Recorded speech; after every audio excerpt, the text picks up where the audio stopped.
going to discuss about NCERT Class 11 Physical Geography book, which we already discussed few chapters.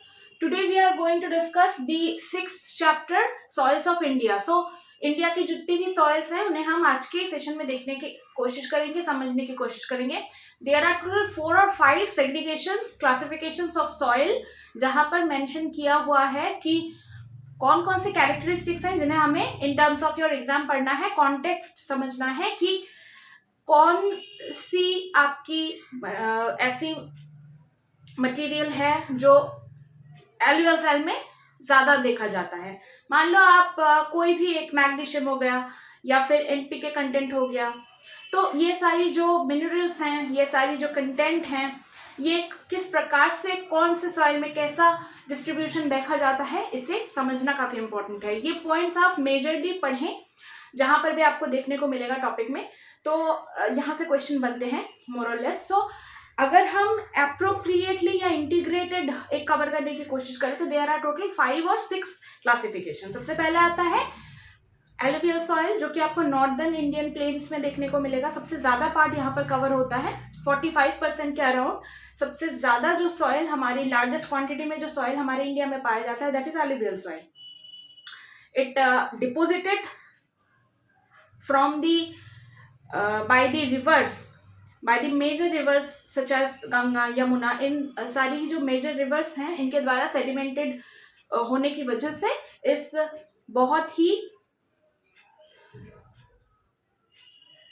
Fertile soil का हमें क्या देखने को मिलता है, डिपोजिट देखने को मिलता है नॉर्दर्न प्लेन में. ये तो हो गई एलुवियल सॉइल की बात. इसके बाद आता है रेड सॉइल, रेड या येलो सॉइल. तो यहाँ पर आप मैप पे भी देख सकते हैं कि मैंने मेंशन किया हुआ है कि this is the alluvial soil in the northern plains, ये वाले पार्ट में. इसके बाद आता है रेड सॉइल एंड इसे हम येलो सॉइल के तौर पर भी देखते हैं. तो रेड एंड येलो सॉइल को एक ही साथ हम क्लासिफाई करते हैं. ये वाला पार्ट जो छत्तीसगढ़ वाली पार्ट आपको देखने को मिलेगी, southern part of north Indian plains में आपको रेड सॉइल देखने को मिल जाएगा. कुछ ओडिशा वाला पार्ट भी यहाँ पर कवर होता है. सो रेड सॉइल हो गया. इसके बाद है ब्लैक सॉइल, जो कि रेगूर के नाम से भी काफी फेमस है और कॉटन कल्टीवेशन के लिए बहुत इंपॉर्टेंट है. रेगूर या ब्लैक सॉइल भी कहा जाता है. रेगूर सॉइल में स्पेसिफिकली दिस इज इसका जो वाटर कैपेसिटी है वो काफी ज्यादा है, मतलब वाटर होल्डिंग कैपेसिटी काफी ज्यादा है, you know.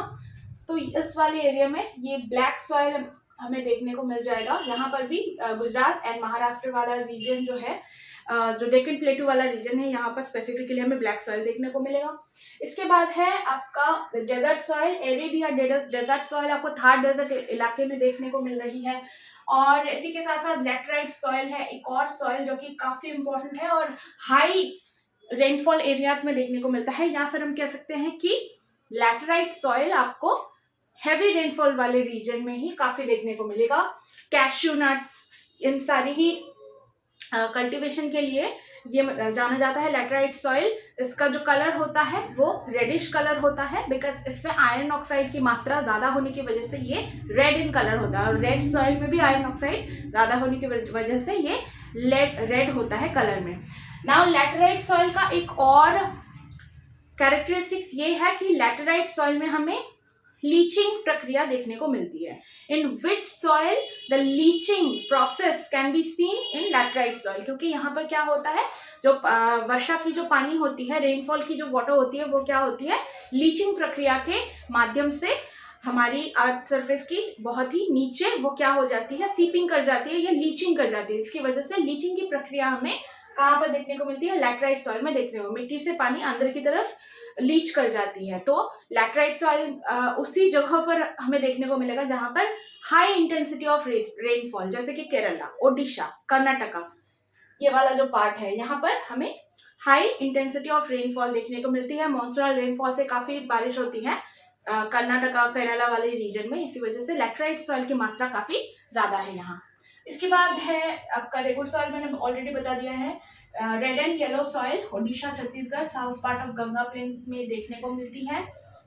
Alluvial soil are rich in potash, याद रखना एलुवियल सॉइल पोटाश में रिच होती है. बट पुअर इन फॉस्फोरस, लेकिन फॉस्फोरस की कमी होती है एलुवियल सॉइल में, ये बात याद रखना, ठीक है। मैंने पॉइंट्स को मेंशन किया है ताकि आपको याद रहे। Alluvial soil rich in potash, potash में रिच है लेकिन पुअर इन फॉस्फोरस, ठीक है। सलाइन सॉइल नाम का एक और सॉइल है जो कि हमें स्पेसिफिकली आपका राजस्थान जो नॉर्दर्न इंडियन सब जो पार्ट है जहाँ पर हमें हरियाणा हो गया या फिर नॉर्थ राजस्थान वाला जो पार्ट है वहाँ पर सलाइन सॉइल देखने को मिलता है, सैलिनिटी काफ़ी ज़्यादा। और at the same time run of Kutch में भी आपको run of Kutch, run of Khambhat के इस एरिया में सलाइन सॉइल देखने को मिलेगा।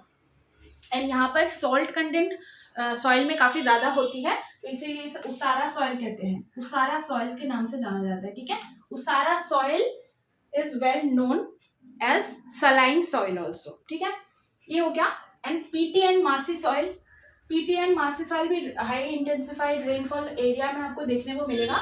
एंड दलदली इलाकों में जितने भी दलदली इलाका हैं जैसे कि सुंदरबन रीजन होगी, सुंदरबन डेल्टा हो गया, वेटलैंड्स, जितने भी जो भी इंडिया में बड़े बड़े वेटलैंड्स हैं वहाँ पर पीटी एंड मार्सी सॉइल आपको देखने को मिलेगा दलदली इलाकों में।